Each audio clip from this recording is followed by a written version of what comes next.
জামাতের মাথায় বাড়ি দেওয়ার আগে আগে ডক্টর ইউনূসের মাথায় একটা বাড়ি দিয়ে আসবো। বিএনপি এবং জামাত মারামারি লাগে, আমি বলছি ডক্টর ইউনূসের যমুনা অক্ষত থাকবে? বলেন, থাকবে না অক্ষত? স্যার, আজকে যদি বিএনপি, জামাত, গণ অধিকার, এনসিপি যদি এই জুলাই সনদ নিয়ে মারামারি লাগে, গণভোট নিয়ে মারামারি লাগে, তাহলে যমুনা অক্ষত থাকবে? আমি তো জামাতের মাথায় বাড়ি দেওয়ার আগে আগে ডক্টর ইউনূসের মাথায় একটা বাড়ি দিয়ে আসবো। আমরা আগে থেকে অনুমান করছিলাম এই ধরনের একটা শয়তানি করবে, কারণ সেই এই কালপ্রিট। আপনারা লোকটাকে অনেক সাধারণভাবে নিয়েছেন।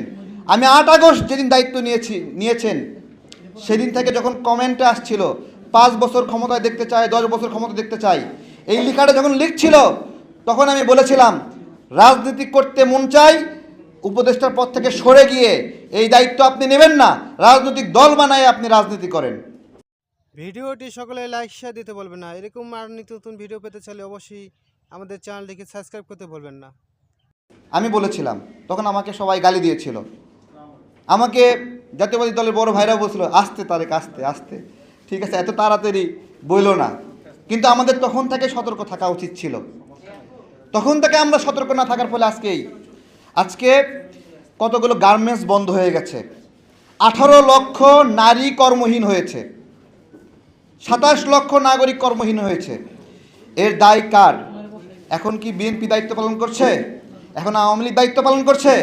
কে করছে? ডক্টর ইউনূস। তাহলে এই বেকারত্বের দায় ডক্টর ইউনূসকে নিতে হবে, তাই না? এবং এই গণ অভ্যুত্থানের পরে কথা তো ছিল না এরকম যে গাজী টায়ারে আগুন লাগবে বা বেক্সিমকো জ্বালায় দিতে হবে অথবা শত শত গার্মেন্টস বন্ধ করতে হবে। এটা কি গণ অভ্যুত্থানের পরের স্পিড ছিল? তাহলে কেন গাজী টায়ারকে পুরায় ছাই করে দেওয়া হলো বলেন? শুধু তাই না, গাজী টায়ার ওখান থেকে পুড়ে ভস্ম হওয়ার পরে সেখান থেকে গাজীপুরে গিয়ে ফ্যাক্টরি খুলেছে। সেই ফ্যাক্টরি যেন চালু করতে না পারে তার জন্য দুদক দিয়ে তাদের সমস্ত ব্যাংক অ্যাকাউন্ট বন্ধ করে দেওয়া হয়েছে। তার মানে কি আপনি ভারত থেকে সব টায়ার নিয়ে আসবেন এখানে? সারাক্ষণ দিল্লি না ঢাকা স্লোগান দিচ্ছেন, কিন্তু ভারতের জন্য সুবিধা করে দিচ্ছেন দেশীয় কোম্পানি বন্ধ রাখা। আপনাদের উদ্দেশ্য কি? এজেন্ডা কি? কি চাচ্ছেন?